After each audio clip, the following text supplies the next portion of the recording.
अस्सलाम वालेकुम, good morning, सुबह बखैर। दो चीज़ों ने धोखा दिया है, एक हुमा ने, एक तबीयत ने, और मौसम ने भी सोड़ा। That's why I am a little under the weather. So नज़ला, ज़ुकाम, खांसी, ये जो वायरल फैला हुआ है बच्चों से शुरू होता है, फिर घर में तमाम अफराद को फैलता है। इसका क्या कर सकते हैं, हालांकि फ्लू शॉट भी लगवाया था, लेकिन फिर भी ये अपना असर दिखा रहा है।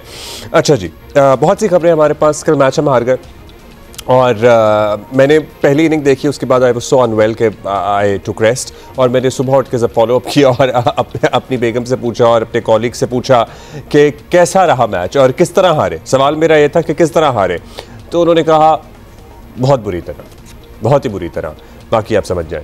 अच्छा जी, अभी हम आगे बढ़ेंगे और आगे बढ़ने से पहले हम आपको ये बताना चाहते हैं कि AI जिससे बहुत कुछ हो रहा है आजकल, और दुनिया तो इसको बड़े मुनफरिद तरीक़े से और बड़े अच्छे तरीक़े से इसे इस्तेमाल कर रही है। वहाँ कल भी मेरी नज़र से एक वीडियो गुजरी जिसमें किसी ने AI के ज़रिए, AI की मदद से एक फ़ेक वीडियो बनाई हुई थी किसी अहलकार की, और वो किसी की सच्चाई की गवाही दे रहा था, हमारे किसी सियासी लीडर की, और वो इतनी ज़्यादा शेयर हो रही थी। एंड ट्रेजेडी ये है कि उसके ऊपर जिस ऐप के थ्रू वो बनाई जाती है ना, उसका लोगो तक मौजूद था। और अब यू कैन रियली आइडेंटिफाई कि कौन सी वीडियो असली है, कौन सी नहीं है। लेकिन आम आदमी जो किसी दूर दराज इलाके में बैठ के, ये प्लीज़ बंद करें, दूर दराज इलाके में बैठ के वो वीडियो देख रहा है, उसे नहीं एहसास होगा कि वो वीडियो AI है। इसलिए AI जहां हमारे लिए बहुत सहूलतें ला रही है, वहां बहुत सारे चैलेंजेस भी लेके आ रही है। और ये इतना अहम टॉपिक हो चुका है कि सरबराहान मुमलिकत कॉन्फ्रेंसों में, अहम मीटिंग्स में इसे डिस्कस कर रहे हैं। जैसे कि हमारे वज़ीर आज़म मोहम्मद शहबाज शरीफ ने दौरे सऊदी अरेबिया में रियाद में होने वाली फ्यूचर इन्वेस्टमेंट इनिशिएटिव, ये कॉन्फ्रेंस थी, उसमें शिरकत कर रहे हैं। वज़ीर आज़म मोहम्मद शहबाज शरीफ ने कॉन्फ्रेंस से खिताब में कहा कि पाकिस्तान तेज़ी से टेक्नोलॉजी और AI यानी मसनूई ज़हानत की तरफ बढ़ा है। तरक्की याफ्ता और तरक्की पज़ीर ममालिक को AI के मुस्बत इस्तेमाल और वसाइल की मुनसिफाना तकसीम के लिए ताउन करना होगा ताकि ज़राअत, सनत और मईशत में मुश्तरका तरक्की मुमकिन हो सके। सो ये है वो एवेन्यूज़ जहाँ पे हमें एक्चुअल AI में तरक्की करनी है, इंस्टेड ऑफ वो एवेन्यूज़ जो आजकल हम इर्द गिर्द देखते हैं। सो क्या कहना था वज़ीर आज़म का, ये आप सुनिए। I think Pakistan is already set and we are moving speedily towards technology and AI. Now AI, ladies and gentlemen, we must all understand, has its huge benefits and also disadvantages.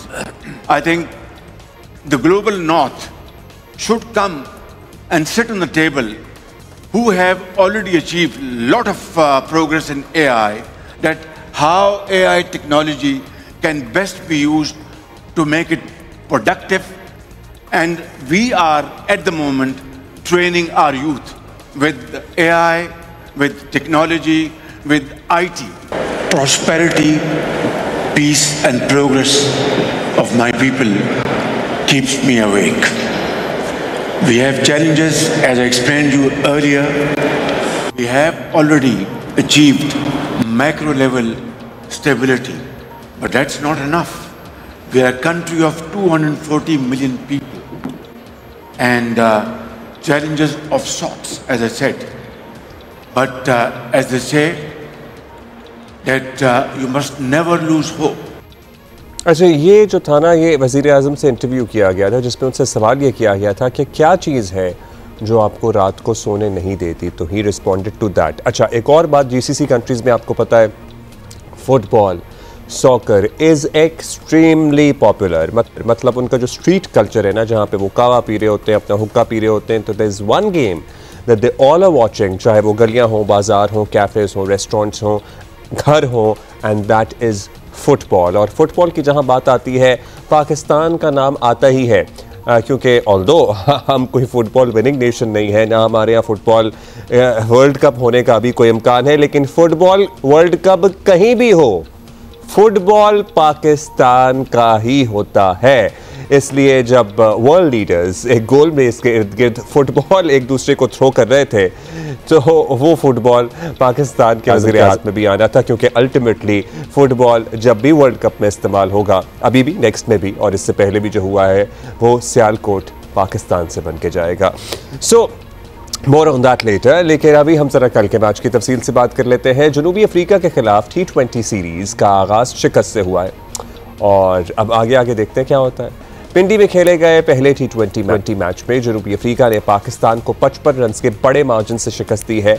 अफसोस की बात तो यह है कि ना bowling अच्छी हुई हमारी, ना बैटिंग अच्छी हुई। शुरू में हमारी बॉलिंग बिल्कुल अच्छी नहीं थी, बाय द एंड हमने बॉलिंग में भी कैचअप किया, लाइन और लेंथ भी हमारी वापस आ गई। कौमी टीम 20 ओवर भी ऑल्दो पूरे नहीं कर सकी और 55 रन के बड़े मार्जिन से हम ये मैच हार गए हैं।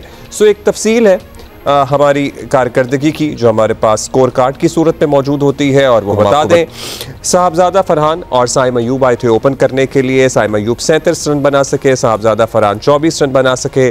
बाबर आजम 0 पे आउट हुए, उन्होंने कम बैक किया था, कोई रन नहीं बना सके। सलमान अली आका कप्तान 2 रन बना सके, और फिर आगे nobody actually did well except for Nawaz जिन्होंने 36 रन पर आए। बॉलर्स में भी हमारी कारकर्दगी सबके सामने ही थी। शाहीन आफरीदी की लाइन और लेंथ का मसला नज़र आया और बाकी बहुत सारे इश्यूज थे। भट्टी साहब और सैयद याहिया हुसैनी हमारे साथ दोनों मौजूद हैं, सो दोनों को कहेंगे खुशामदीद। Good morning Yahya, what do you think?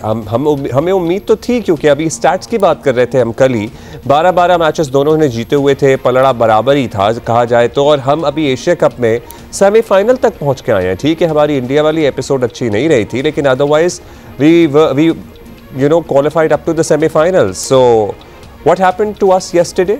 हमारी कंडीशंस, हमारा होम ग्राउंड, हमारा घर।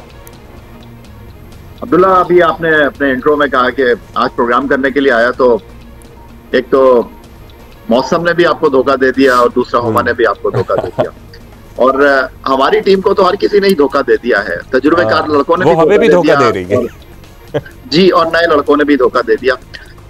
मेरा ख्याल है कि इससे ज्यादा पाकिस्तान क्रिकेट बोर्ड आपको ओपन चांस, कप्तानी हो, खिलाड़ी हो, दे नहीं सकता। मैं समझता हूं कि इंतहाई ये बदकिस्मत टीम है। इवन कोच हो गए आपके, सबको जितने मौके मिल रहे हैं ना टोन सेट कर पा रहे हैं। और अफसोस की बात तो अब्दुल्ला ये है कि कल ऐसे लगा कि जैसे जो पहला मैच था हमारा 14 तारीख को इंडिया के साथ एशिया कप में, वेरी फर्स्ट बॉल पर आकर चौका मारा था जिस अंदाज में शाहीन आफरीदी को इंडियन ओपनर ने, कल सेम मैच उसी तरह स्टार्ट हुआ। और मुझे कहीं ऐसा लगा कि हमारी टीम जो है वो गप्पे लगा रही थी, और गप्पे लगाते लगाते जो है वो ग्राउंड में आकर खेलने लग गए। वो समझ रहे थे ये टेप बॉल का मैच है, और जो एटीट्यूड जनूबी अफ्रीका का था, उनको इस बात का बेहतर अंदाज में इदराक था कि भाई इस ग्राउंड पर आप जितना एग्रेसिव खेलेंगे, इस ग्राउंड पर आप जितना अच्छा टोटल लगाएंगे स्कोर बोर्ड के ऊपर, वो आपके काम आएगा। वो तो आप शुक्र अदा करें कि बीच बीच में उनकी विकेटें गिर गई, अदरवाइज 250 से आप उनको रोक नहीं सकते थे। जो अफसोस की बात है वो ये है कि हमारे premier fast bowler Shaheen Afridi, कल उनकी जिस तरह धुलाई हुई है, कल जिस तरह उनकी पिटाई हुई है, ठीक है खेल में हो जाता है उनके, और नसीम शाह के 7 ओवर में कल 79 रन बने, चले ठीक है। उसके बाद 42 रन अबरार ने दे दिए।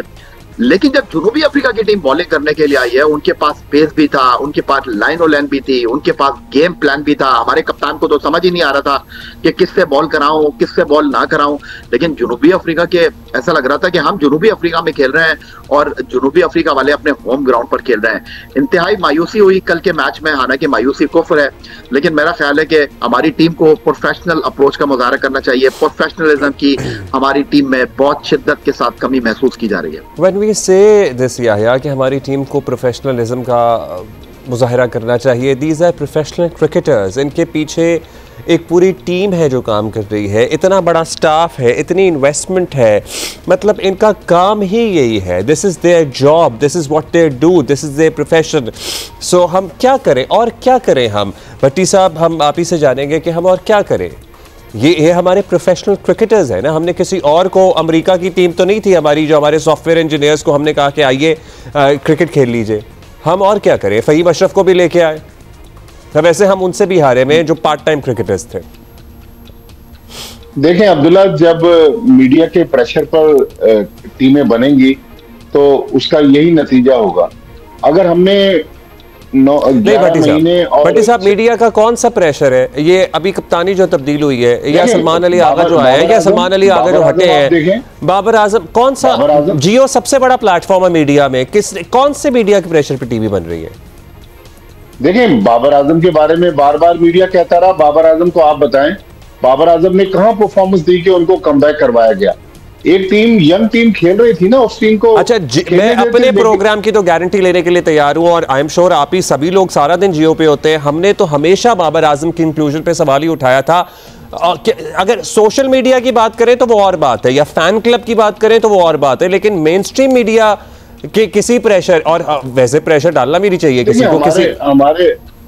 हमारे बहुत सारे लोग अब्दुल्ला, और खासतौर पे हमारे यूट्यूबर्स, वो बहुत अरसे से ये कैंपेन चला रहे थे कि बाबर आजम को वापस लाया जाए। 11 महीने के दौरान पाकिस्तान ने 26 मैच विदाउट बाबर आजम खेले और नई टीम सेट हो रही थी। अचानक, मैं ये नहीं कह रहा, no disrespect to Babar Azam, कि बाबर आजम की क्रिकेट खत्म हो गई है, लेकिन बाबर आजम को आप कहते हैं आप फर्स्ट क्लास क्रिकेट खेलें, आप डोमेस्टिक क्रिकेट खेलें, उसके बाद पाकिस्तान टीम में आए। लेकिन जिस दिन वो 49 पर नॉट आउट थे टेस्ट मैच में, उनको अचानक हमने T20 टीम में डाल दिया। अब देखें, ये साउथ अफ्रीका की वो टीम नहीं है, साउथ अफ्रीका की मेन टीम अभी भी नहीं आई, ये दूसरे दर्जे की उनकी टीम है। लेकिन उन्होंने हमारे ग्राउंड पर हमें जिस अंदाज में हराया, और देखें बाबर आजम, वो बाबर आजम लग ही नहीं रहे थे। जिस तरह कल उनको कॉर्बन वॉल्श ने आउट किया, फील्डिंग में उनसे कैच भी ड्रॉप हुआ, लग रहा था कि वो भी कहीं ना कहीं नफसियाती दबाव का शिकार है।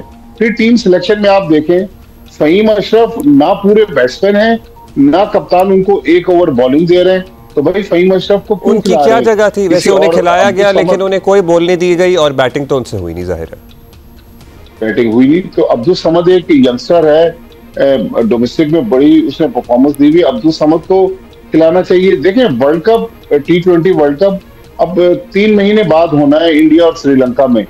दुनिया की सारी टीमों ने प्रिपरेशंस कर ली हैं, उन्होंने ये सुन के ना हमें हॉल उठते हैं कि अब लिटरली 3 महीने बाद हमें वही एक्सपीरियंस करना पड़ेगा जो हम अभी एशिया कप में करके गुजरे हैं, और अभी कर रहे हैं, और आगे भी शायद करेंगे। क्योंकि हम बड़े मुतमईन थे सारे कि हमने, you know, we have taken a step forward, but again when we take a step forward we take 2 step backwards. So या वही बात है। मगर मैं भट्टी साहब ने कहा जी, मीडिया के प्रेशर पे हमने जब भी बात की है बाबर आजम की इंक्लूजन पे, हमने हमेशा ये कहा कि माइक हैसन ये कहते थे कि इनको अपनी स्किल पे काम करना पड़ेगा, जो इनकी शॉर्ट कमिंग्स है उनको इम्प्रूव करना पड़ेगा, फिर इनकी वापसी का रास्ता मुमकिन हो पाएगा।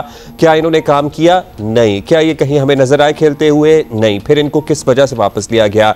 We all have been saying this, लेकिन at the same time Babar Azam is one player, there are 10 others as well. Yahya साहब,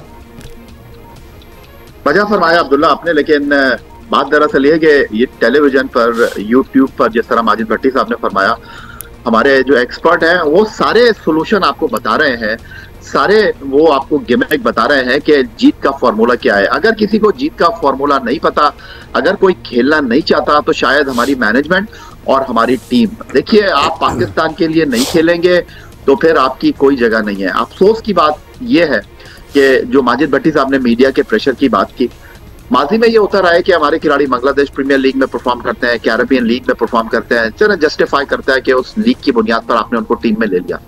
अब आपने कौन से ऐसे झंडे गाड़ दिए हैं जिसकी बुनियाद पर आपने नसीम शाह को टीम में लिया, बाबर आजम को टीम में लिया? अभी आपने खुद फरमाया कि जी एहसन कह रहे थे कि ये टेक्निकल फॉल्ट है, वो टेक्निकल फॉल्ट दूर हो गए।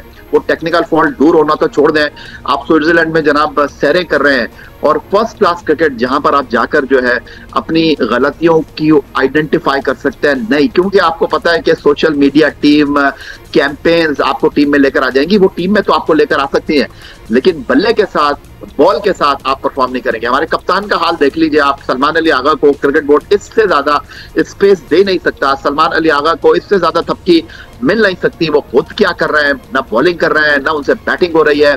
अब आप मुझे बताइए कि हमारा एक प्लेयर था जिसका नाम फखर जमान था, जो कंसिस्टेंट था, उसको आपने कह दिया डोमेस्टिक क्रिकेट खेलो, चलें जी डोमेस्टिक क्रिकेट खेल लो। फिर रिजर्व में आपने उसको क्यों रख दिया? हम रो रहे थे हारिस रऊफ के ऊपर कि जी उनको खेलते हुए इतना टाइम हो गया, ना वो गेंद डालते हैं, ना वो रन रोकते हैं। अभी मैंने आपको बता दिया शाहीन शाह अफरीदी तो खेल रहे थे, शाहीन शाह अफरीदी को आपने T20 की परफॉर्मेंस पर टेस्ट टीम में डाल लिया। फहीम अशरफ का क्या कसूर है? फहीम अशरफ किसके कंधे पर सर रखकर रोई है? अब्दुल्ला मुझे ये बताइए, आप उनको एज ए बैट्समैन खिला रहे हैं, 90 नंबर पर कौन सा बैट्समैन खेलता है? आप उनसे बॉलिंग नहीं करवा रहे। ये वही फहीम अशरफ है ना यार, जो एशिया कप में नया बॉल शाहीन शाह अफरीदी के साथ शेयर कर रहा था।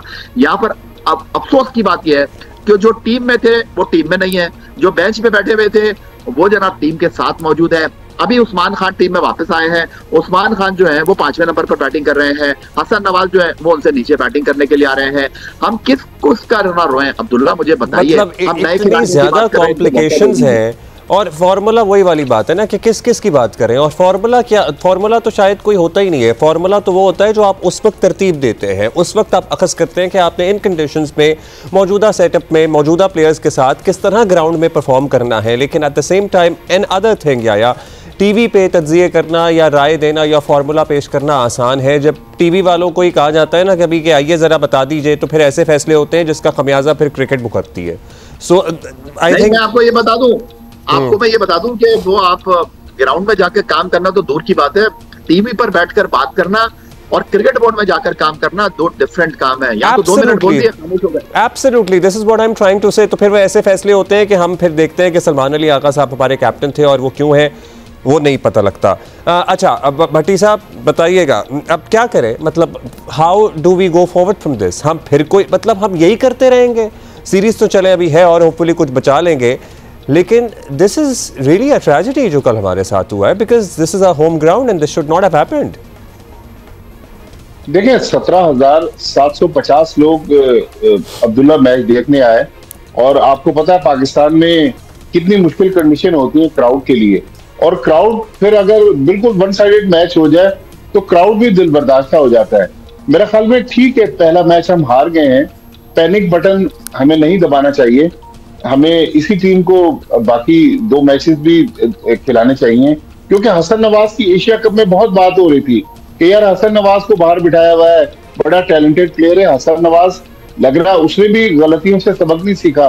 उस्मान खान अचानक टाइगर ट्रॉफी खेलते खेलते अमेरिका चले गए, पीसीबी ने उनको एनओसी दे दी, फिर आकर उन्होंने पाकिस्तान की तरफ से विकेट कीपिंग भी की, लेकिन बैटिंग में उस्मान खान भी कुछ नहीं कर पा रहे। मेरे ख्याल में अब अगर कहीं हमें सोचो विचार की जरूरत है अगर, तो मेरे ख्याल में वो सलमान अली आगा के बारे में सोचो विचार की जरूरत है, क्योंकि अगर कप्तान फ्रंट से लीड नहीं करेगा तो फिर मसाइल पैदा होंगे। फिर वो कप्तान दूसरे प्लेयर्स को किस तरह कहेगा कि आपने ये गलत शॉट खेला या ये गलती की। तो मेरे ख्याल में consistently not performing and consistently not performing, like consistently not, मैं इसलिए कह रहा हूँ क्योंकि ये मुसलसल हो रहा है। और इससे पहले हम सभी जब ये डिस्कस कर रहे थे, जब इन्होंने शाहीन को कैप्टन बनाया, और शायद पीसीबी के अपने भी लोग ये समझते हैं, आई वंडर फिर ये फैसला क्यों लिया गया कि सलमान की जगह probably somebody else should have been the captain, और probably Shaheen would have been the captain for T20 format instead of one day ODI format। बिल्कुल, देखें अब एक और हमारे उस्मान तारिक स्पिनर पाकिस्तान टीम में आए हैं, उनको हमने कैरिबियन लीग की परफॉर्मेंस पर पाकिस्तान टीम में सिलेक्ट कर लिया। सुफियान मुकीम जिनका बहुत ज्यादा चर्चा रहा कुछ हफ्ते पहले, अब सुफियान मुकीम टीम में नहीं है। तो मेरे ख्याल में सिलेक्शन कमेटी को भी सोचने की जरूरत है कि अब ये टाइम नहीं है, अब तजर्बात का टाइम गुजर गया, अब बिल्कुल वर्ल्ड कप सर के ऊपर आ गया।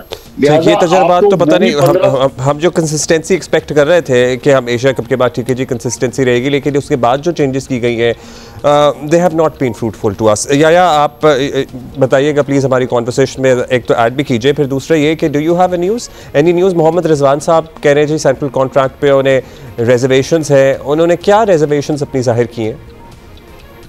देखिए अब्दुल्ला, कल मैच से पहले जो ब्रेकिंग न्यूज चली, हेडलाइन चली मोहम्मद रिजवान के हवाले से, वो वैसे ही बड़ी चर्चा में है जब से उनको वनडे टीम की कप्तानी से हटाया गया है। ठीक है या गलत है, ये क्रिकेट बोर्ड का सवाबदीदी इख्तियार है, किसको कप्तान रखना है किसको कप्तान नहीं रखना। उन्होंने इस रिजवान को कप्तान बनाया, उन्होंने ही हटाया। अब ये जो सेंट्रल कॉन्ट्रैक्ट का इशू सामने आया है कि रिजवान ने जो है वो साइन नहीं किया। अमूमन होता यही है कि Pakistan cricket board central contract जो है वो जुलाई से जून तक अनाउंस करता है, लेट अनाउंस करता है, फिर खिलाड़ी भी मशवरा करते हैं। वैसे मशवरा माजरत के साथ क्या मशवरा करते हैं, कोई कानूनी मशवरा नहीं लेते और हर सफ़े पर वो 40-42 सफ़े का कॉन्ट्रैक्ट होता है, उस पर साइन कर देते हैं, उनको पता ही नहीं होता। जब क्रिकेट बोर्ड को उनकी गर्दन दबोचना होता है वो दबोच लेता है। ये सिंपल फॉर्मूला है। रिजवान के हवाले से उनके बारे में कहा यह जा रहा है कि जी उन्होंने क्रिकेट बोर्ड से ये सवाल पूछा है कि आप मुझे ये बताइए कि मुझे ए कैटेगरी में क्यों नहीं रखा, आपने मुझे T20 टीम से क्यों निकाला, आपने मुझे उन्होंने बेसिकली प्राइमरीली ए कैटेगरी मांगी है। अच्छा, तो मैं इसका आपको वाहिद सोल्यूशन बता देता हूँ ना, क्रिकेट बोर्ड ब्लैकमेल तो नहीं होगा, ये क्रिकेट बोर्ड का इख्तियार है, जो उनका थिंक टैंक है, किसको रखना है किसको नहीं रखना। लेकिन रिजवान साहब का भी अपना इख्तियार है, तो इसका बहुत सीधा सिंपल तरीका है, क्रिकेट बोर्ड जो है वो एक डेडलाइन अनाउंस कर देगी जी, इस तारीख तक जो सेंट्रल कॉन्ट्रैक्ट अनाउंस करेगा उसको मिलेगा सेंट्रल कॉन्ट्रैक्ट। आपके टेस्ट कैप्टन शान मसूद को उन्होंने डी कैटेगरी में रखा, कप्तान भी रखा उनको उन्होंने दूसरी तरफ। लेकिन अगर रिजवान कॉन्ट्रैक्ट साइन नहीं करना चाहते कोई बात नहीं, रिजवान साइन नहीं करें कॉन्ट्रैक्ट पाकिस्तान क्रिकेट बोर्ड का, पाकिस्तान क्रिकेट बोर्ड को भी इसको पॉजिटिव लेना चाहिए। दुनिया में ऐसी बहुत सारी पॉइंट। अच्छा 3 महीने बाद अब ये बड़े इंपॉर्टेंट है। जी प्लीज। तो दुनिया में बहुत सारी मिसालें हैं कि खिलाड़ी अपने क्रिकेट बोर्ड का सेंट्रल कॉन्ट्रैक्ट अनाउंस साइन नहीं करते। लेकिन एक चीज मैं आपको बता दूं, रिजवान सेंट्रल कॉन्ट्रैक्ट अनाउंस नहीं करेंगे तो वो आजाद नहीं हो जाएंगे। वो ऐसा नहीं होगा कि किसी भी लीग में जाके खेल लेंगे, उनको पाकिस्तान क्रिकेट बोर्ड का एनओसी चाहिए होगा। हसन खान बिग बैश में खेल रहे हैं, रहते अमेरिका में, लेकिन एनओसी उनको पाकिस्तान क्रिकेट बोर्ड ने दिया। आई एम श्योर उनके जो लीगल एडवाइजर्स हैं उनको ये बता चुके होंगे।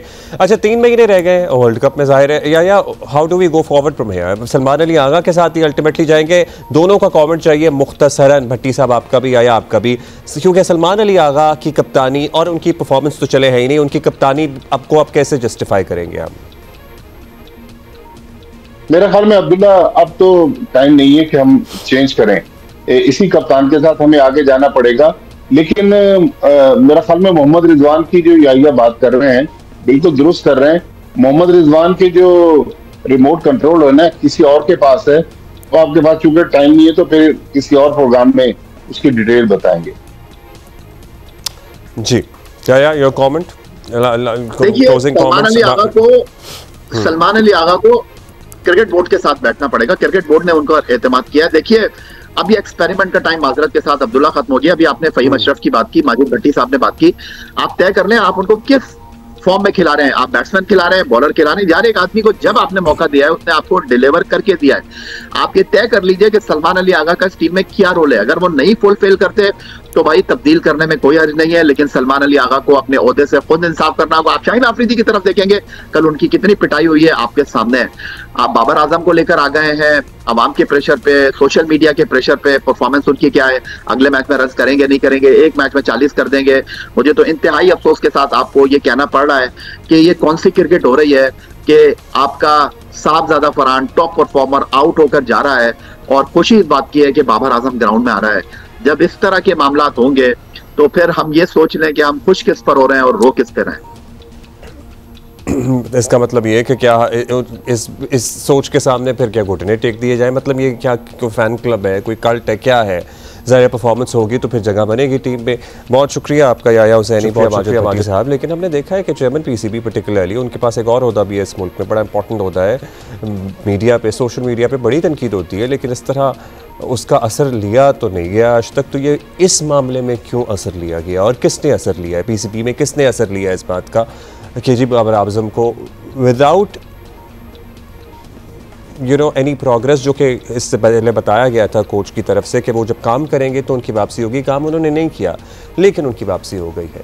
सो हम बहुत बातें कर सकते थे क्योंकि हम थोड़े से अपसेट भी हैं, लेकिन अभी एक ब्रेक लेनी है, थोड़ी देर में वापस आते हैं।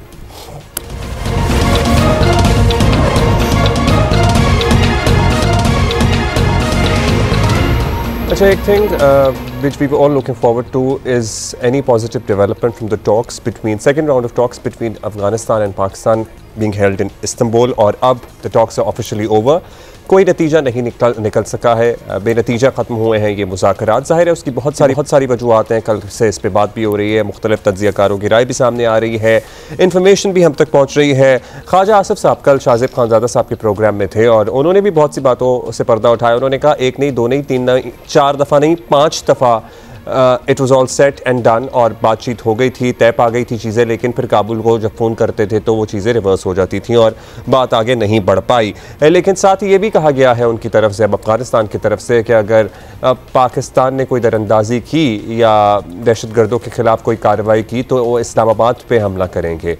और उसके जवाब में वज़ीर दिफ़ा पाकिस्तान का क्या कहना था, ये सुनिए ज़रा। बुनियादी वजह ये है कि काबुल में जो है ना इख्तियार है नेगोशिएशंस का, वो उनके पास नहीं है और ना उनका कंट्रोल जो है सारे अफगानिस्तान पे मुहित है। अगर इस्लामाबाद की तरफ से इसने किसी ने नजर भी उठा के देखी, हम उसकी आंखें निकाल देंगे इंशाल्लाह ताला। शौक पूरा कर लें अगर वो इस्लामाबाद को टारगेट करना चाहते हैं, हिंदुस्तान जो है वो कई गुना ज्यादा बड़ी ताकत थी काबुल के जिम्मे। काबुल तो उनका चमचा है जो है वो हिंदुस्तान का। हम चाहते हैं कि वो चमचा ना रहे, एक इज्जतदार हमसाये की तरह हमारे साथ रहे वो, लेकिन वो नहीं जाना चाहते। तो फिर जिस तरह का हमें हमारे साथ सलूक किया जाएगा, हम उसी तरह का जवाब देंगे, बल्कि उससे को 50% ज्यादा का जवाब देंगे इंशाअल्लाह ताला। अच्छा, ज़ाहिर है इस सूरत में यही अब तासुर उभर कर सामने आ रहा है और पाकिस्तान के वज़ीर दिफ़ा का भी यही मौक़िफ़ था कि ये काबुल की सोच कुछ और है, या उनकी सोच और उनके एक्शंस के पीछे डोरियाँ कोई और हिला रहा है, या उनको कोई और गाइड कर रहा है, या रादर मिस गाइड कर रहा है। लेकिन उनके और हमारे दोनों के हक़ में यही है कि मुज़ाकरात मुस्बत नतीजे पे ख़त्म होते और बात सेटल हो जाती। लेकिन अगर वो फैसला कर चुके हैं कि वो यहाँ पर हिंदुस्तान की प्रॉक्सी के तौर पर काम सर अंजाम देंगे या उनके हाथों में खेलेंगे, तो ये उनके सोचने वाली बात है, क्योंकि हम तो हवा वक्त तैयार हैं। एजाज़ सैयद साहब हमारे साथ मौजूद हैं, नुमाइंदा खुसूसी जियो न्यूज़।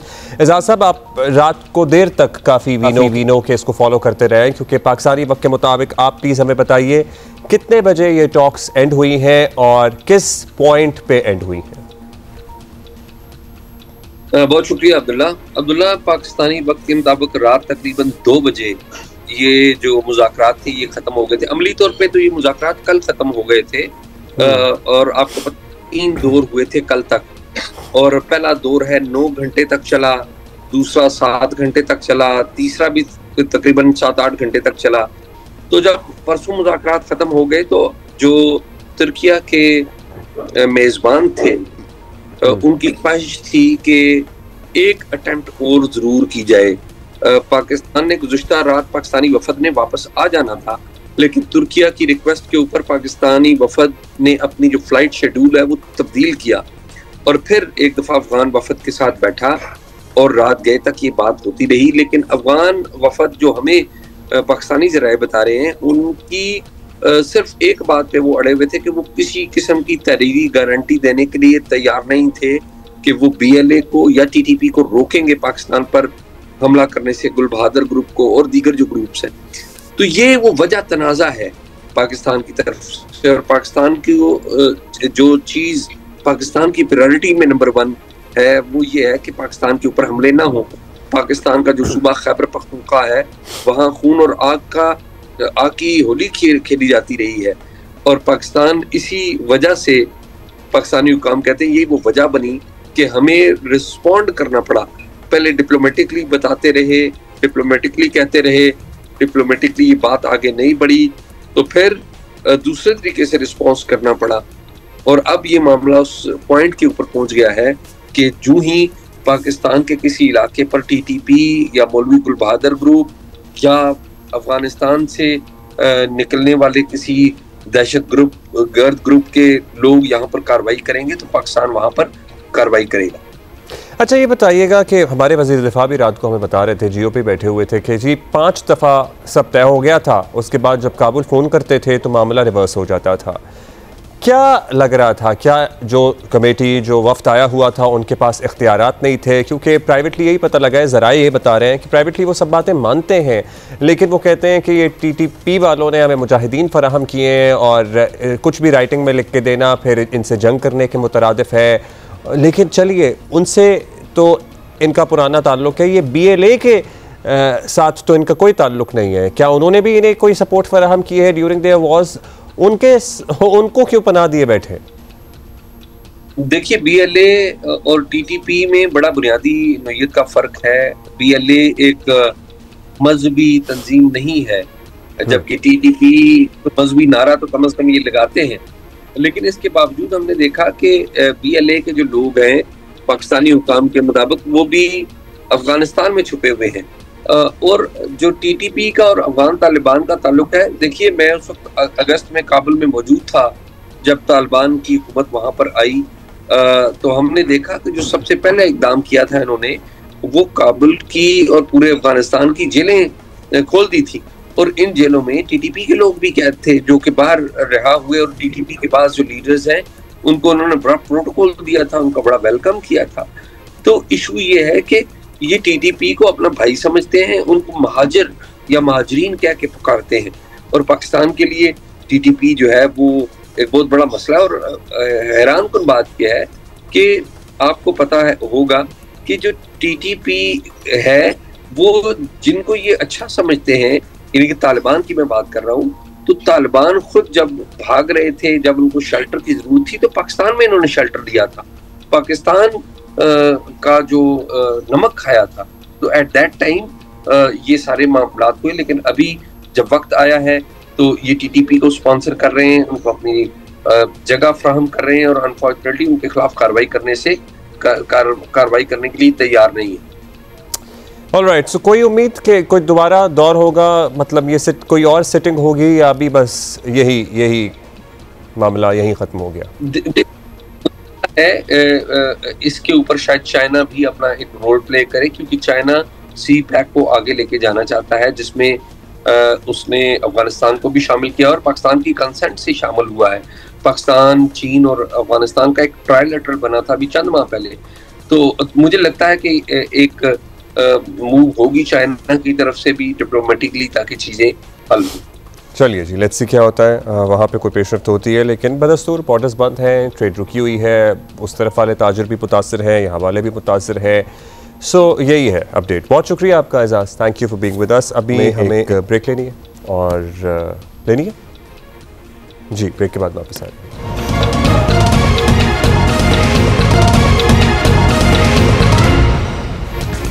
अच्छा जी, ये सुनिए, क्या क्या शाहकार हैं हमारे यहाँ जो अहम ओहदों पर फायज़ हैं। मुख्तलिफ इदारों में ख़वातीन के साथ इम्तियाजी सलूक और जिनसी हिरासानी के वाक़यात यहाँ कोई नई बात नहीं है, लेकिन ऐसे रवैये भी ख़त्म नहीं हो रहे हमसे, पता नहीं, जिसमें क्लियर डिस्क्रिमिनेट किया जाता है और स्टूपिड बातों की बुनियाद पर। और कहाँ से बातें आती हैं उस सोच पे हमें कभी कभी क्या अक्सर और हमेशा ही हैरानी होती है कि किस जहन ने बात सोची होगी। आला तालीमी इदारों में आला ओहदे पर बैठे लोग ही अगर इस अफसोसनाक माइंडसेट का शिकार है और इसका बरमला इजहार भी करेंगे, तो फिर कौन सी आला तालीम और कौन सी तरबियत। सो हुआ क्या है, वफाकी मोहतसिब बराए तहफ़्फ़ुज़ ख़वातीन ने वफाकी उर्दू यूनिवर्सिटी इस्लामाबाद के वाइस चांसलर का बयान सिनफी इम्तियाज़ करार दिया है। वाइस चांसलर वफाकी उर्दू यूनिवर्सिटी ने खातून लेक्चरर से कहा था कि 35 साल से ज़ायद उम्र की ख़वातीन हार्मोनल इम्बैलेंस का शिकार हो जाती हैं, जिसकी वजह से उनका जहनी तवाज़ुन मुतासर होता है, वो दूसरों के लिए मसला बन जाती हैं। खातून टीचर ने इस रवैये के खिलाफ वफाकी मोहतसिब के पास शिकायत दर्ज कराई थी। वफाकी मोहतसिब ने वाइस चांसलर के अल्फाज को सिनफी इम्तियाज़ यानी जेंडर डिस्क्रिमिनेशन करार देते हुए उर्दू यूनिवर्सिटी सिंडिकेट को वाइस चांसलर के तर्ज अमल पर नज़र रखने की हिदायत कर दी है। अवैस यूसुफ से हमारे साथी हमारे साथ मौजूद हैं, उनसे ज़रा मालूम करते हैं। वैसा बताइएगा, ये मामला वफाकी मोहतसिब के पास कब पहुंचा था और अब जो सामने आया है मामला, उसकी क्या तफसील है? देखिए, जो ये वफाकी मोहतसिब बराए इंसदादे हरासगी है, ये ऐसा इदारा है जो ख़वातीन के तहफ़्फ़ुज़ और हरासमेंट के ख़िलाफ़ जो कंप्लेंट्स हैं उस पर काफ़ी फ़ैसले दे रहा है। आए रोज़ हमें मुख्तलिफ जजमेंट्स देखने को मिलती हैं और काफ़ी अच्छी जजमेंट्स आ रही हैं। जो आज वाला ये फ़ैसला है, इसकी शिकायत 2 जनवरी 2025 को की गई थी। एक खातून लेक्चरार हैं वफाकी उर्दू यूनिवर्सिटी की, उन्होंने वाइस चांसलर के ख़िलाफ़ और जो वहाँ पे head of computer science department हैं डॉक्टर शिराज, उनके ख़िलाफ़ ये कंप्लेंट फ़ाइल की थी। और उन्होंने कहा था कि जो वाइस चांसलर हैं वो ख़वातीन के मुतालिक मुख्तलिफ़ किस्म के जो रिमार्क्स हैं, कमेंट्स हैं, वो पास करते हैं वर्क प्लेस पर, और इसके अलावा वो घर छोड़ने के लिए लिफ्ट की भी ऑफ़र करते हैं कि मैं गाड़ी पे घर छोड़ दूँगा। तो ये केस जो है वो चल रहा था। इस कंप्लेंट पे अदालत ने, जो वफाकी मुहतसिब हैं, उन्होंने मुख्तलिफ इसमें उनसे शवाहिद मांगे थे, मुख्तलिफ चीज़ें ली थी। और इसमें जो मेन मुद्दा था वो ये था कि जो वाइस चांसलर हैं उन्होंने एक बयान दिया था। उन्होंने कहा था कि जब ख़वातीन 35 साल की हो जाती हैं या उससे ज़ायद उनकी उम्र हो जाती है, तो उसके बाद उनमें हार्मोनल चेंजेस आते हैं और उससे उनका जहनी तवाज़ुन जो है वो मुतासर होता है और वो दूसरों के लिए मसला बन जाती हैं। तो ये जो रिमार्क्स थे, इस पर काफ़ी सख्त जो है एक्शन लिया है फोस्पा ने। ये जो वफाकी मोहतसिब हैं इंसदाद हरासानी, उन्होंने कहा है कि जो ऑफिस में इस तरह के जुमले बोलना है, जो ख़वातीन से मुतालिक तज़हीक आमेज़ इस तरह के रिमार्क्स या तासुबाना जुमले हैं, वो भी वर्क प्लेस हरासमेंट में आता है। और वर्क प्लेस हरासमेंट में आता है। और ये वाइस चांसलर साहब ने फरमाया कि ख़वातीन मसला बन जाती है। नहीं, वो नहीं मसला बनती। ये जो सोच आप रखते हैं ये असल मसला है माशरे के लिए, ये सोच हम सब के लिए मसला बनी हुई है जिसकी वजह से हम आगे नहीं बढ़ पा रहे। अच्छा, अब ऐसे भी बता दीजिएगा, आपने कंप्यूटर साइंस डिपार्टमेंट के एक प्रोफेसर का जिक्र किया, और भी क्या लोग थे जिनके खिलाफ शिकायत थी और फैसला क्या आया है वफाकी मुहतसिब की तरफ से? जी देखिए, इस मुतालिक मैंने आपको बताया कि एक तो जो वफाकी उर्दू यूनिवर्सिटी के वाइस चांसलर हैं ज़ाब्ता खान शनवारी, उनके खिलाफ शिकायत थी। दूसरे जो हेड ऑफ़ कंप्यूटर साइंस हैं डॉक्टर शिराज, उनके खिलाफ शिकायत थी। लेकिन बहुत सारी जो शिकायत में चीज़ें बताई गई थी वो साबित नहीं भी हुई, तो उस हद तक फिर कोर्ट ने कोई डिसीजन नहीं दिया। लेकिन जो ये एक सेक्सिस्ट रिमार्क्स थे ख़वातीन से मुतालिक, उस पर कोर्ट ने काफ़ी जो है सख्त जो है ऑब्जर्वेशंस दी हैं, डायरेक्शंस जारी की हैं। उन्होंने ये कहा है, अपना जो फैसला दिया है उसमें ये कहा है कि यूनिवर्सिटी इंतज़ामिया कानून के मुताबिक अब इंक्वायरी कमेटी तश्कील दे और सिंडिकेट जो हैं वो वाइस चांसलर के तर्ज़ अमल पर नज़र रखें ताकि आइंदा इस तरह के वाक़यात ना हो। इसके अलावा ये भी कहा गया है कि यूनिवर्सिटी के तमाम कैंपसेस में ज़ाब्ता अखलाक नुमायां तौर पर आवेज़ा किया जाए और अमले और तलबा के लिए आगाही और सिनफी हसासियत की तरबियत का सिंडिकेट को नज़र रखने का कहा गया है। सो नौजवानों, आपने ज़ाब्ता खान शनवारी वाली सोच नहीं रखनी है, आपने ज़ाब्ता अखलाक की पासदारी करनी है और सबको बराबर समझना है, because there are so many intelligent successful great women around us doing wonders in their own journeys. एक ब्रेक लेंगे, this is going to be a headline break.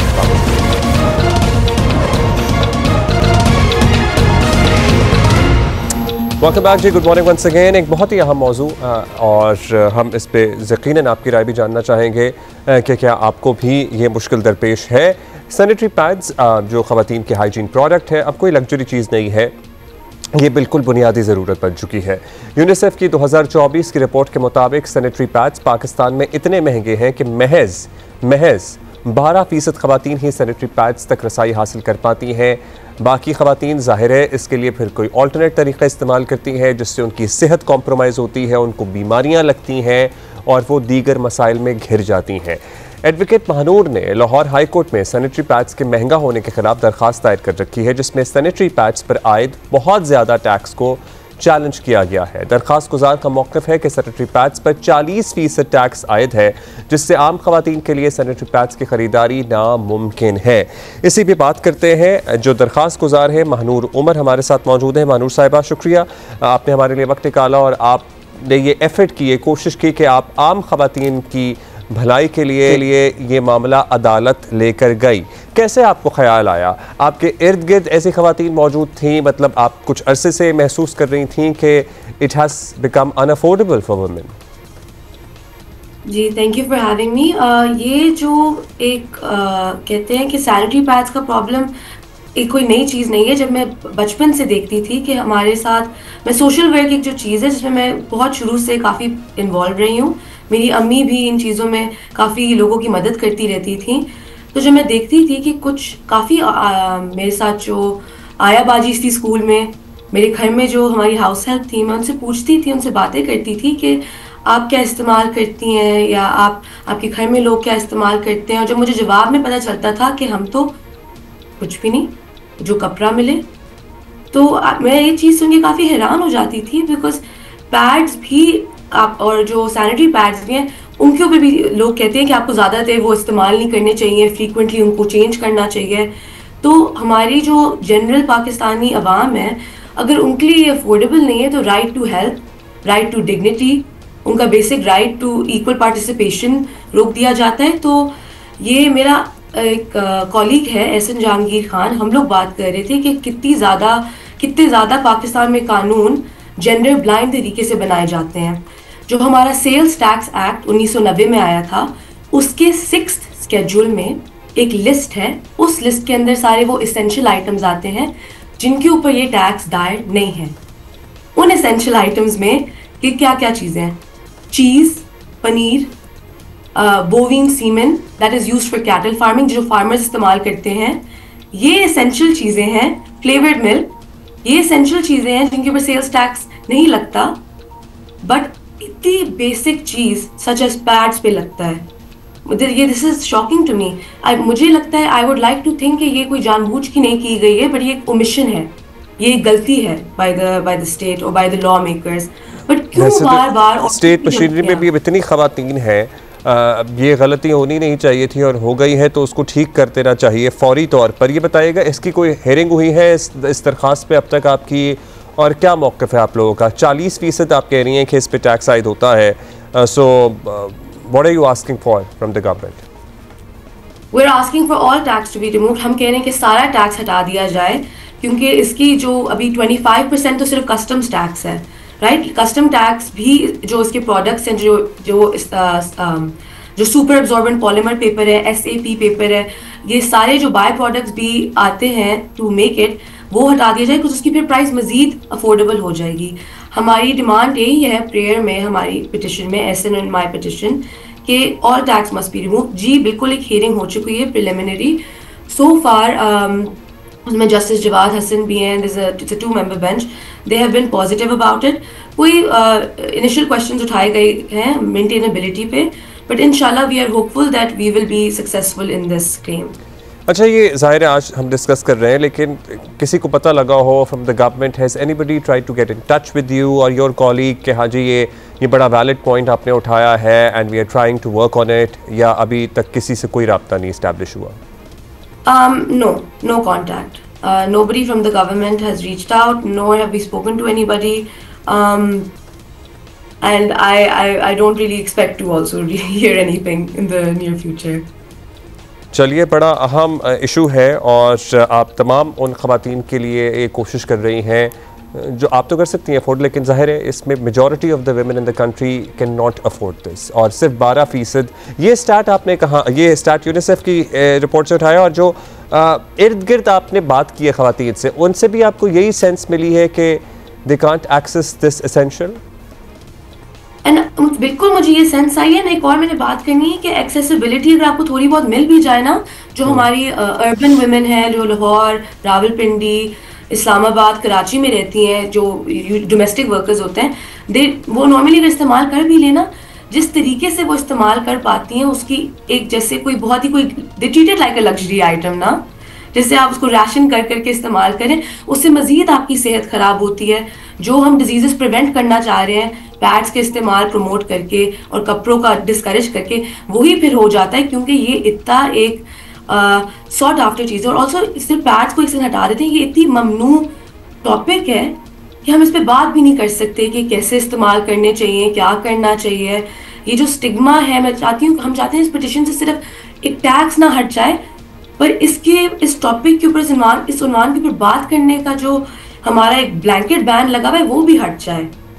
एक हाई टाइम आ गया कि हम और आप मानूर इस वक्त यही कोशिश कर रहे हैं, जब हम मेन स्ट्रीम मीडिया पे पाकिस्तान के सबसे बड़े न्यूज़ चैनल पे बैठ के बात कर रहे हैं, तो हम यही कोशिश कर रहे हैं कि ये गैर ज़रूरी जो स्टिग्मा इस चीज़ के साथ अटैच हुआ है उसका क्या तुक है या उसकी क्या वजह है। और ज़ाहिर है एक बुनियादी सेहत का मसला है, हमारे सबके घर में बेटियां हैं, बहनें हैं, माएँ हैं, सबकी सेहत हमें प्यारी है, क्योंकि ज़ाहिर है हमारी ज़िंदगी का बहुत अहम हिस्सा है।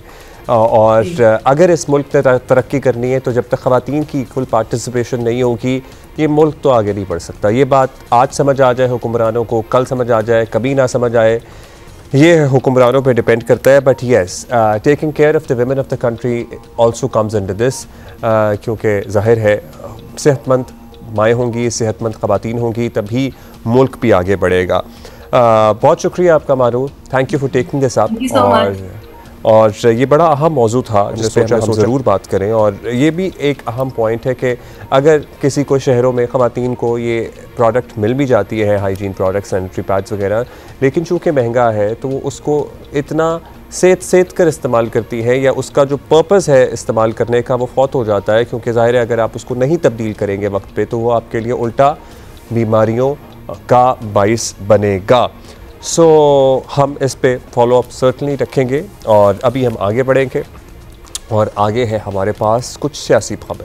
तहरीक इंसाफ ने कराची में भी सुनिए PTI के 32 मुंतखब बल्दियाती नुमाइंदों से लाताल्लुकी का ऐलान कर दिया है। मेयर के इलेक्शन से इसको जोड़ रहे हैं। इसके लिए मेयर कराची मुर्तज़ा वहाब को बाज़ाब्ता ख़त भी लिख कर आगाह कर दिया है। ख़त में कहा गया है कि मुनहरिफ 32 अरकान सिटी काउंसिल तहरीक इंसाफ से ताल्लुक़ नहीं है इनका, इन्हें आज़ाद रुकन समझा जाए। दिलचस्प बात यह है कि तहरीक इंसाफ के सेक्रेटरी जनरल सलमान अकमर राजा चंद दिन पहले कराची आए थे। उन्होंने अगले माह कराची और हैदराबाद में भरपूर अवामी राब्ता मुहिम चलाने और रैलियाँ निकालने का ऐलान किया था। एक तरफ ऐसे ऐलानात हो रहे हैं, दूसरी जानब कराची में अपनी महदूद सियासी ताकत को भी ज़ायल करना, कुछ हैरानी हो रही थी हमें। आम ख्याल ये है कि बल्दियाती नुमाइंदे ज़्यादा ना सही कम अज़ कम अपने इलाकों में 4 लोग तो जमा कर ही सकते हैं। PTI कराची के सदर राजा अजहर के मुताबिक तमाम अफराद से लाताल्लुकी का बाकायदा नोटिफिकेशन जारी कर दिया गया है। उधर तहरीक इंसाफ के पार्लिमानी लीडर असद अमान का मौक़िफ़ है कि जब बानी PTI जेल से पैगाम देंगे तो जब तक नहीं देंगे कोई बल्दियाती नुमाइंदा मुस्ताफ़ी नहीं होगा। सो इसी पे ज़रा बात कर लेते हैं। असद जमान साहब भी पार्लिमानी लीडर है तहरीक इंसाफ के, हमारे साथ में बहुत शुक्रिया आपका असद साहब। असद साहब, आपकी पार्टी ने आपसे, आपके दीगर कॉलीग से इज़हार लाताल्लुकी कर दिया है, बगावत कहते की है, नाफरमानी जैसे इल्ज़ामात की एक चार्जशीट है जिसके साथ आपको पार्टी से निकाला गया है। अब मेयर इलेक्शन में जो कुछ हुआ था उसके बाद आप ये एक्सपेक्ट कर रहे थे, आपके लिए सरप्राइज़ तो नहीं होना चाहिए ये? नहीं, शुक्रिया आपका। अच्छा, इस सवाल ये है कि पार्टी से निकालने का इख्तियार सिर्फ और सिर्फ कायद को है जो इस वक्त जेल में है। इससे पहले भी इस किस्म के नोटिफिकेशन आ चुके हैं और ये नोटिफिकेशन मेरे सामने ना मेरी चेयरमैनों के सामने इस नोटिफिकेशन की कोई वैल्यू नहीं है, क्योंकि अपनी सियासत चमकाने के लिए इनके पास कोई सियासी अरबा कुछ है नहीं, ना वाकई सियासत इनके पास है। अदरवाइज़ इनके पास सिर्फ 32 चेयरमैन है, उन्हीं के वाले से इससे पहले भी नोटिफिकेशन निकल चुके हैं, आज भी निकले हैं। मुझे अफसोस इस चीज़ का है कि किराएदार शख्स वाकई मालिक मकान को निकालने की बात कर रहे हैं। हम इंशाल्लाह पाकिस्तान तहरीक इंसाफ का साथ थे, है और इंशाल्लाह रहेंगे। ठीक है, सो आप अपने आप को मालिक मकान कह रहे हैं और इनको किराएदार कह रहे हैं, आपको लगता है ये आर्जी है। असद साहब, पार्टी के इस फैसले पर अब एतराज़ तो आपका सामने आ चुका है, लेकिन ये नहीं समझ आ रहा है ये एतराज़ किस पर है। अब इस लेवल का फैसला सिवाय खान साहब के कोई और तो नहीं कर सकता। ऐसे ही तो नहीं इन्होंने अपनी मर्ज़ी से ये नोटिफिकेशन जारी कर दिया या आप सबको इन्फॉर्म कर दिया। सो अगर ऐसा हुआ है तो बड़ी ज़बरदस्त ग्रुपिंग पे चल रही है। सो कौन सी बात आपको सही लगती है? ग्रुपिंग आपके सामने ही है। कराची में यकीनन 2 ग्रुप मौजूद हैं। एक ग्रुप वो हैं जो काबिज़ हैं, दूसरा ग्रुप जो हकीकी नुमाइंदे हैं।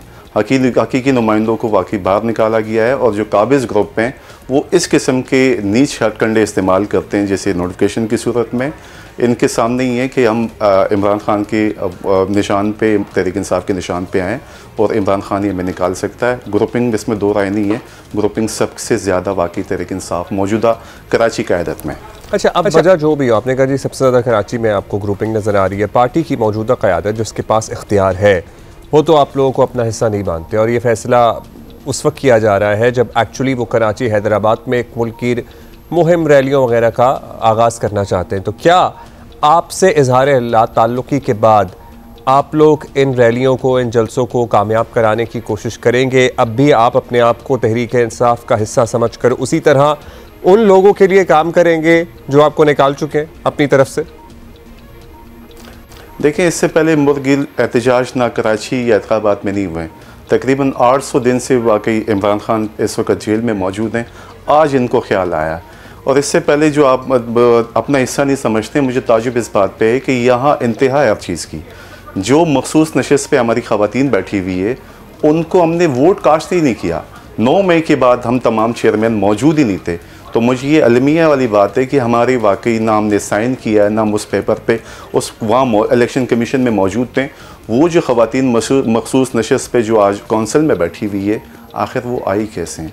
तो यहाँ नाम तो तहरीक इंसाफ का है, इमरान खान पे पूरा एतमाद है, लेकिन जो मौजूदा नीचे क़यादत है वो उनकी डोरियाँ कहीं और से लाई जाती है और ये इस किस्म के फ़ैसले से इंशाल्लाह हमारा जो मुराल है इंशाल्लाह वो डाउन नहीं होगा और शेर व तामीर व तरक्की के लिए इंशाल्लाह अपना किरदार अदा करते रहेंगे। असद अमान साहब, शुक्रिया आपका, बहुत शुक्रिया, thank you. So there you go. अभी हम आगे बढ़ेंगे फ़ौरन और 2000 अफराद के साथ 1.5 अरब रुपए का फ्रॉड हो गया है। जी हाँ, 2000 अफराद के साथ 1.5 अरब का फ्रॉड हुआ है। हुआ क्या है? इन्वेस्टमेंट के नाम पर रकम बटोरी गई, फिर कंपनी सब कुछ लपेट कर गायब हो गई। और पॉन्जी स्कीमें लिटरली हम अपने बचपन से सुन रहे हैं।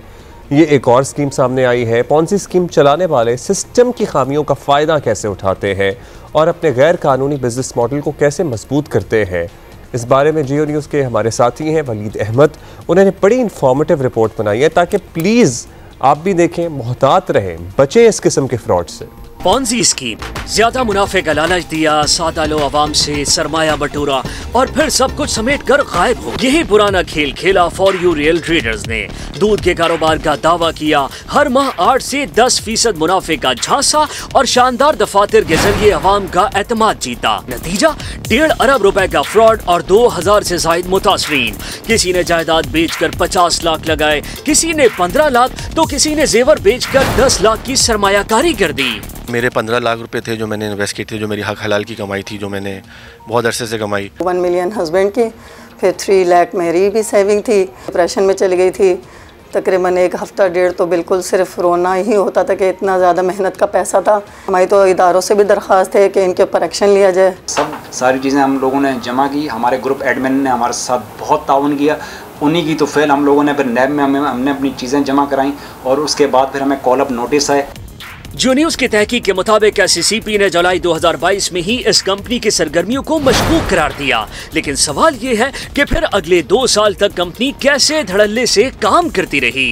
SCCP के नॉलेज में आ गया है तो उसको मस्ट टेक एक्शन। कंप्लेंट दाखिल करनी चाहिए थी, पब्लिक को आगाह करना चाहिए था। वो इसको FIA को देते, खुद भी कंप्लेंट दाखिल कर देते हैं, कर सकते थे इस कंपनी के डायरेक्टर्स के खिलाफ, उसके खिलाफ। मार्च 2024 में FIA ने पहला नोटिस जारी किया, मगर जुलाई 2024 तक ये फ्रॉड जारी रहा। नैब और FIA ज़राए के मुताबिक सिस्टम की 2 बड़ी खामियां ऐसे फ्रॉड की असल वजह हैं। फ्रॉड कंपनियां एक साथ बड़ी ट्रांजैक्शन नहीं करती, बल्कि थोड़ी थोड़ी रकूम दर्जनों अकाउंट्स में मुंतकिल करती हैं ताकि फाइनेंशियल मॉनिटरिंग यूनिट की नजरों से बच सके। फाइनेंशियल मॉनिटरिंग यूनिट मशकूक ट्रांजैक्शंस की रिपोर्ट तैयार तो करता है, मगर FIA ज़राए के मुताबिक ये रिपोर्ट्स मुताल्लिका इदारों तक पहुँचने में बहुत ताखीर होती है।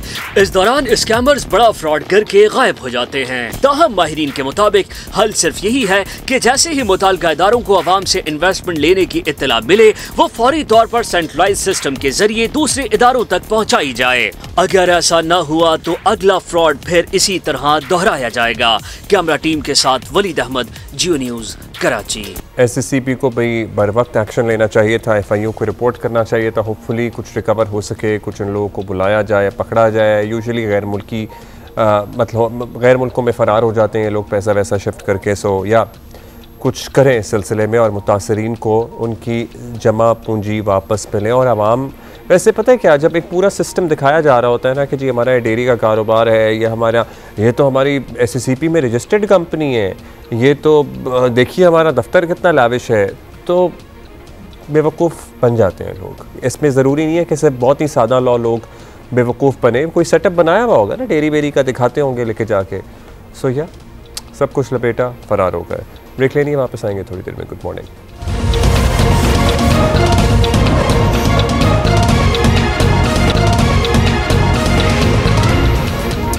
Welcome back, Ji. Now we are talking about the biggest culture and performing arts festival of the world. Ji, not only Pakistan, the World Culture Festival being held in Karachi from this weekend and onwards. 141 से ज़ायद ममालिक इस festival में हिस्सा ले रहे हैं, जिनकी आमद का सिलसिला जारी है। कुछ की कुछ टीम मेंबर्स आ गए हैं, कुछ के आने वाले हैं। जो टेक्नीशियंस हैं, जो टेक्निकल डायरेक्टर्स हैं, मुख्तलिफ ममालिक से उनका भी ताल्लुक़ है, वो ऑलरेडी पहुँच गए हैं। वो अपनी इंफॉर्मेशन, अपनी टेक्निकल रिहर्सल्स वगैरह की चीज़ें पूरी कर रहे हैं। और आज हमारे साथ एक और मेहमान मौजूद हैं और इनका ताल्लुक़ है कोसोवो से। कोसोवो के नेशनल थिएटर का ये हिस्सा है, एक्टर है, परफॉर्मर है Adrian Morina. We would like to welcome him. So welcome Adrian to Pakistan, to the World Culture Festival. Finally, Kosovo is here for the second consecutive year, and this is also the second consecutive year of the festival. It is the only festival in the world which has grew exponentially in the second year of its inception. So you must have gotten to know about this festival from your colleagues. Yes. So what was their take when they went home and they discussed it with you? We spoke a lot last year once they back home in Pristina. Our artistic director of National Theatre, Kursi Mehmet, he was here with the show waiting for a train, and he had such a great experience here, being here with artists, having some great meetings with the Arts Council and all people around, and also the great expectation from the audience here. So we spoke a lot about this festival, and then that's the way how we get in contact with Arts Council here. For the next year. Yeah. And especially because I mean, as an actor, I really had an opportunity to travel a lot all around the world, but never in Pakistan. So I couldn't wait coming here and to play in front of Pakistani and Karachi audience. So what are you presenting this year? So this year, and it's really great. We've done this show. So the show is from Pakistani American author Ayad Akhtar. It's great drama, amazing text, amazing Have you performed it earlier? Before? Yeah, we performed it in Albania because it is a co-production between Kosovo artists and Albanian artists. Lovely. From Albania. Yeah, so we have in our group we have some artists from Albania also.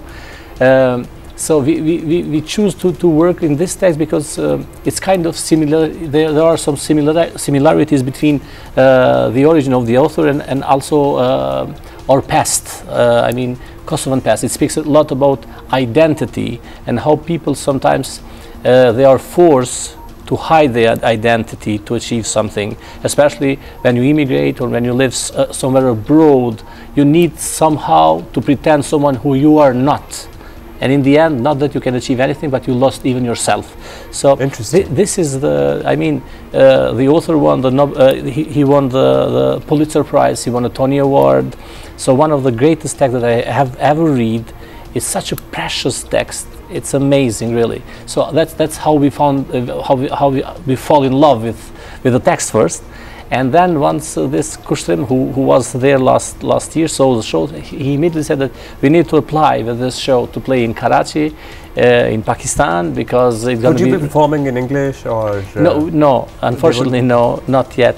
Because there is a lot of text. We played in Albanian, but we have subtitles in English, so everyone can read the subtitles and would be focused on the theme, so they can understand fully the show. Even without the subtitles. You know, theatre has that power. Absolutely, we have that magic, but because of the theme, I mean, it's better to sometimes just to have a look at the subtitles about the dialogues. We are 5 actors performing on stage. Some of them really they are one of the best actors. Although you've like literally just arrived yesterday, but did you have a chance to be around, and have you had any interaction with other artists? Do you see any similarities or contrast when it comes to Kosovian and Pakistani culture? I mean, it's very warmly ambient. I mean, people are so lovely. Hospitality. They are so helpful, and this can find on similarities. I mean, even in Kosovo, you can find really people who are really helpful, and they are eager to learn about your culture. And we just met last night in our council with a lot of guys who helped us.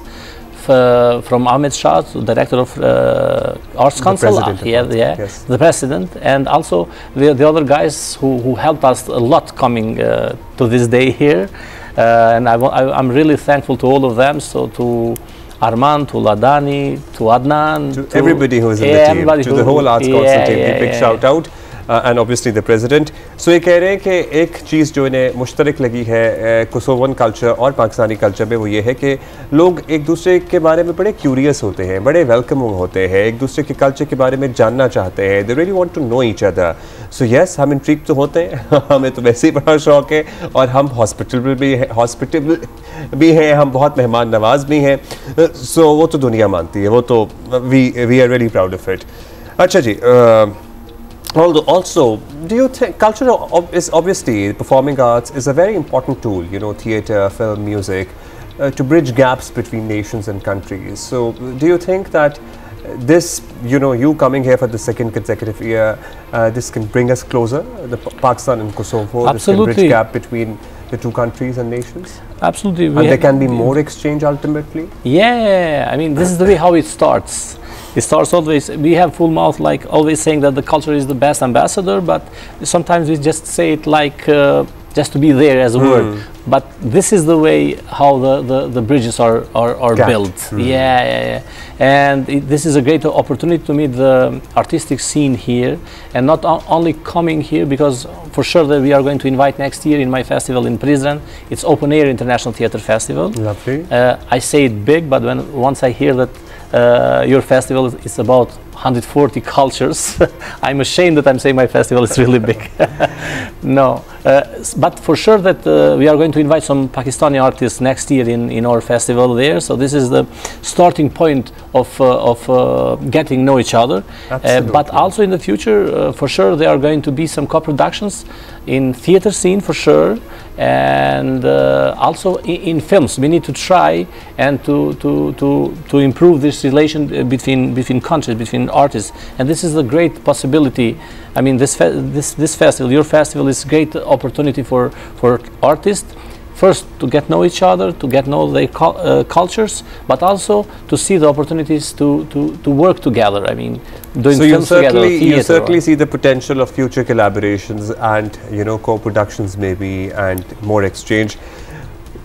Obviously, you were I'm sure you must have been looking forward to coming to Karachi and performing here. What else were you looking forward to when it comes to World Culture Festival in Karachi? What are you looking forward to here, the experience as whole? Yeah, from every culture that you visit, every state that you visit, of course you learn a lot of things. But especially, I was curious because the prejudgments are the things that are killing dreams, and that was my real intention. I mean, coming here and seeing people here, because today, for everything that you read in internet and stuff, there are some prejudices. Even for Kosovo, if you read today something, you will read a lot of foolish thing in the internet. So I was very eager to come, to be here, to see and experience it yourself. And yeah, absolutely, because I have opportunity to travel a lot of states, a lot of countries, in almost all the continents, but never in Pakistan. We welcome you all wholeheartedly, and I'm sure the audiences would love to see you guys performing. Yeah. So hopefully they're gonna enjoy the show, but it's great show, really great show. So looking forward to that as well. Thank you, Adrian. Thank you for being with us. Thank you very much for hospitality and everything, and also for this prime time that you gave us and to our show. We are there to, you know, to promote culture and art and festivity. So yeah, हम करते रहेंगे, and we are very proud of it. So अभी हम एक break लेंगे, थोड़ी देर में वापस आएंगे. Good morning.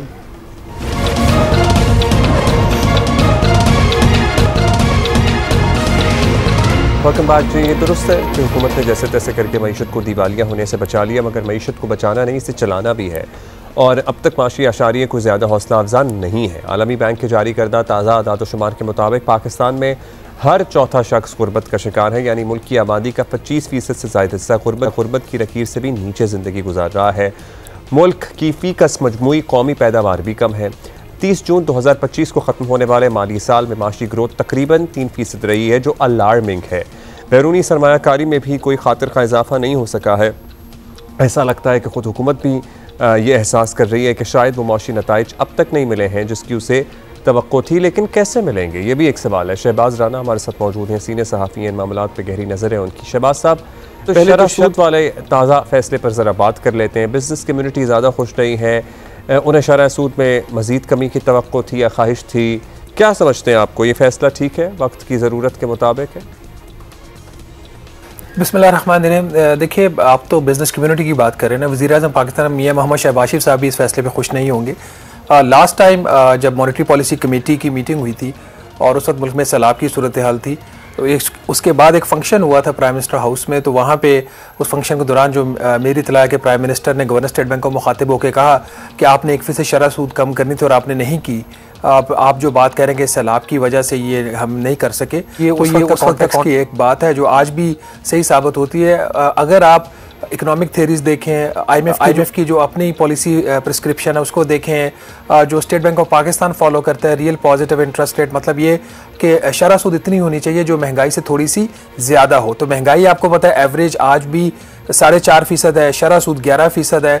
तो जितना मुनाफा बैंकों को दिया जा रहा है, बैंकों की मौज लगी हुई है, और ना सिर्फ बैंकों को आपको पता है कि शरह सूद ज़्यादा रखने से वजारत ख़जाना का भी मुनाफा हो रहा है। जो वजारत ख़जाना का मुनाफा हो रहा है वो इस तरीके से जो state bank of Pakistan in banks को लेंडिंग करता है उसके ऊपर उसको जो इंटरेस्ट मिलता है वो जो उसका स्टेट बैंक का मुनाफा है वो फिर गवर्नमेंट के नॉन टैक्स रेवेन्यू का मुनाफा है। तो इस सारी जो गेम है ये जो सारी इक्वेशन है इसमें वजारत ख़जाना भी खुश लगती है, इसमें जो बिज़नेस आपके जो बैंक्स हैं वो भी खुश हैं, IMF भी खुश है, स्टेट बैंक ऑफ पाकिस्तान भी खुश है। अगर नहीं कोई खुश तो लगता है कि वज़ीर-ए-आज़म पाकिस्तान खुश नहीं है या बिज़नेस कम्युनिटी है जो वो खुश नहीं है। मेरे ख्याल में ये स्टेट बैंक ऑफ पाकिस्तान का मुनासिब फ़ैसला नहीं है, गैर मुनासिब फ़ैसला है। 4.5% इन्फ्लेशन रेट है। अगर इस वक्त महंगाई की बढ़ने की रफ्तार में इजाफा भी होता है तो उसकी वजह ये नहीं कोई डिमांड में इजाफा हो रहा है, उसकी वजह ये है कि मुल्क के अंदर जो सैलाब की सूरत हाल पैदा हुई थी उसकी वजह से सप्लाई चेन डिस्टर्ब हुई। फिर पाक अफगान अच्छा शहबाज साहब आप कहते हैं गैर मुनासिब फैसला है, लेकिन एक्सपोर्ट बढ़ेगी तो मुल्क तरक्की करेगा। अब एक्सपोर्ट ये बिजनेस ग्रुप बनाने में से, ये कमेटियाँ बनाने से बढ़ जाएगी? ये बहुत ही अहम डेवलपमेंट हुई है और मेरे ख्याल में अगर आप इकोनॉमिक फ्रंट पे पिछले जो गवर्नमेंट की 1.5 साल का आप उसके परफॉर्मेंस को अगर आप रिव्यू करें तो 2 बड़ी जो डेवलपमेंट्स हुई हैं उसमें एक जो IMF का प्रोग्राम था और उसके बाद ये वाली जो वर्किंग ग्रुप्स की जो डेवलपमेंट हुई है ये बहुत अहम है। ये इस कॉन्टेक्स्ट में अहम है कि मेरी जो इतला है कि प्राइम मिनिस्टर ने ख़ुद बिज़नेस कम्युनिटी को अप्रोच किया और उनसे कहा कि आप अपनी एक अनफिल्टर्ड जो है एक हमें अपना ओपिनियन दें, ऐसा ओपिनियन जो कि सच की बुनियाद पे हो, उसमें कोई रख रखाव ना हो कि हम वज़ीर-ए-आज़म पाकिस्तान से या इकनॉमिक टीम से बात कर रहे हैं। तो इस किस्म का मुझे ओपिनियन नहीं चाहिए, मुझे जो ओपिनियन चाहिए वो चाहिए जो वाकई जो ग्राउंड के ऊपर हो रहा है। तो प्रॉबेबली लगता है ऐसे कि वज़ीर-ए-आज़म पाकिस्तान के पास सही इन्फॉर्मेशन नहीं पहुँच रही थी उनकी वजारतों की जानब से, वजारत ख़जाना की जानब से। तो यही वजह कि उन्होंने फिर ये जो वर्किंग ग्रुप्स को बुला के, बल्कि जो वर्किंग ग्रुप्स तो उन्होंने बाद में बनाए, उससे पहले उन्होंने बिज़नेस कम्युनिटी से एक मीटिंग की थी। उस मीटिंग में जो मेन जो फैसिलिटेटर का रोल था वो भी जो बिलाल कियानी है, minister of state for finance, उनके ज़िम्मे चले होपफुली प्राइम मिनिस्टर ने लगाया था। पॉजिटिव चेंज और कुछ बेहतरी आए इन वर्किंग ग्रुप्स के बनाने से। बहुत शुक्रिया आपका शहबाज साहब।